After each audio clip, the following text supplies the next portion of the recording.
Aliansi Santri Melawan Kekerasan Seksual, WCC Jombang, dan Kementerian PPA yang mengadvokasi korban, Mas Beki, rekaman podcast di salah satu ruang PN Surabaya. Di antara proses sidang perkara yang mereka advokasi, tanggal 18 Agustus tahun 2022. Dengan adanya fasilitas ini, benarkah proses hukum Mas Beki bebas intervensi?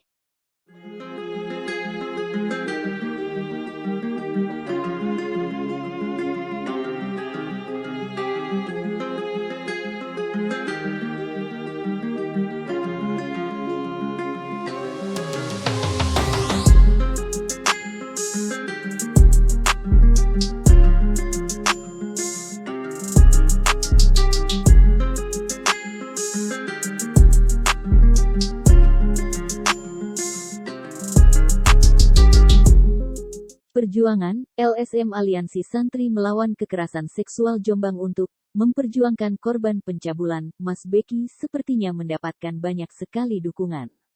Selain mendapat fasilitas mobil dinas dari Dinas PPKB dan PPA Kap Jombang ketika menggelar aksi di PN Surabaya pada tanggal 18 Agustus tahun 2022, LSM ini juga mendapatkan fasilitas untuk mengadakan podcast di salah satu ruang PN Surabaya di hari yang sama.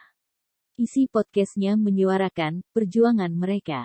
Podcast tersebut ditayangkan oleh kanal YouTube Ahmad Sofyan, seorang ahli hukum pidana salah satu universitas swasta, dengan judul Dialog Pemantauan Sidang Anak Kiai Jombang. Video ini diunggah pada tanggal 30 Agustus tahun 2022 dan sudah ditonton lebih dari 1000 kali. Lebih jelasnya mengenai apa materi yang diangkat, silakan langsung ke kanal tersebut. Memang, siapapun berhak menyuarakan pandangan terhadap suatu peristiwa, demikian juga dengan aliansi, WCC, dan PPA.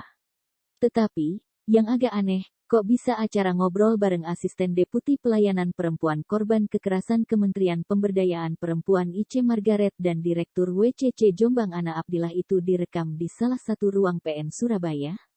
Bukankah PN Surabaya sedang menggelar sidang peristiwa yang dibahas? Apakah kira-kira ini tidak memengaruhi netralitas pengadilan?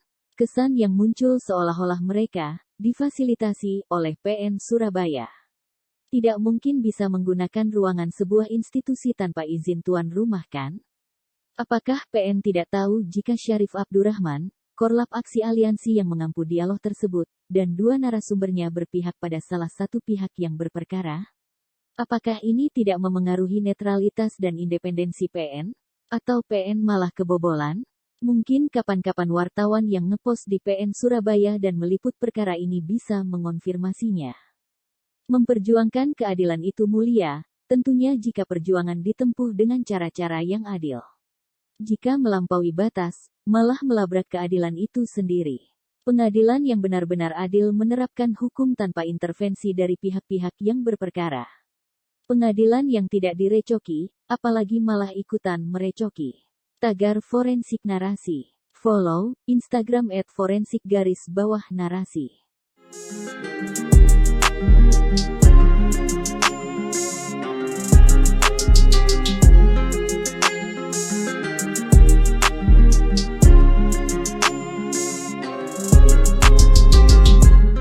Status Gede Pasek di Facebooknya.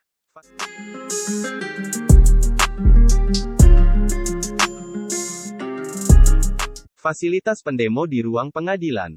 Menarik ya, pendemo bisa buat podcast, hadirkan narasumber dari unsur pendemo itu sendiri, dan Kementerian Pemberdayaan Perempuan dan Perlindungan Anak RI, dengan menggunakan fasilitas ruangan di Pengadilan Negeri PN Surabaya. Spesial sekali ruangan disiapkan oleh pengadilan yang akan mengadili kasus ini, konon, dengan objektif. Bahkan kementerian sempat mau intervensi masuk ruang sidang, termasuk narasumber tersebut yang bernama Ice Margaret Robin, Asisten Deputi Pelayanan Perempuan Korban Kekerasan Kementerian PPA. Saat itu sempat dikabulkan majelis hakim, namun kami keberatan dan menantang, sekalian dibuka saja agar wartawan dan masyarakat umum bisa lihat sidang. Kini mereka difasilitasi menggunakan ruangan milik pengadilan, sementara kami saja, sebagai pihak yang langsung terkait dalam kasus itu, harus kalau di luar sidang, duduk di ruang tunggu pada umumnya. Mereka bisa asyik di dalam ruangan ber-AC difasilitasi pengadilan, membangun opini. Terlihat juga dengan nyata, jika eksekutif mengintervensi kasus ini melibatkan tekanan mereka, melalui Kompolnas dan Komisi Kejaksaan. Sehingga jelas, terdakwa dikeroyok segala penjuru.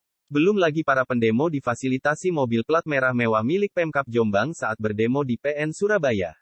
Sulit mengatakan petinggi Pemkab Jombang tidak terlibat di dalamnya.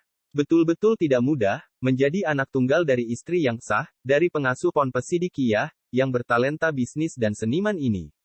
Masa depannya harus dihancurkan, agar tidak bisa memimpin pondok, pabrik rokoknya dihambat untuk berkembang, dan berbagai aktivitasnya berusaha dijatuhkan citranya. Dia harus dijauhkan dari istri dan keempat anaknya. Dalam posisi itulah Mas Beki harus menghadapi, satu orang pelapor berusia 25 tahun saat ini, dan 20 tahun saat kejadian dan belasan lembaga yang diorkestrasi kekuatan besar di belakang layar telah memainkannya.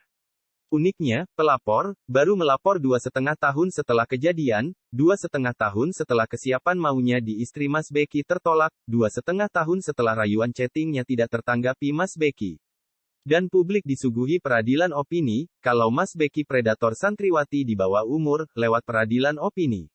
Sebuah gerakan kejahatan atas alasan dan kemasan perjuangan kemanusiaan yang luar biasa. Apalagi pemimpin demonya, konon juga sudah berpengalaman mengurus istri TKI yang kesepian. Jadi kloplah semuanya. Dah gitu aja.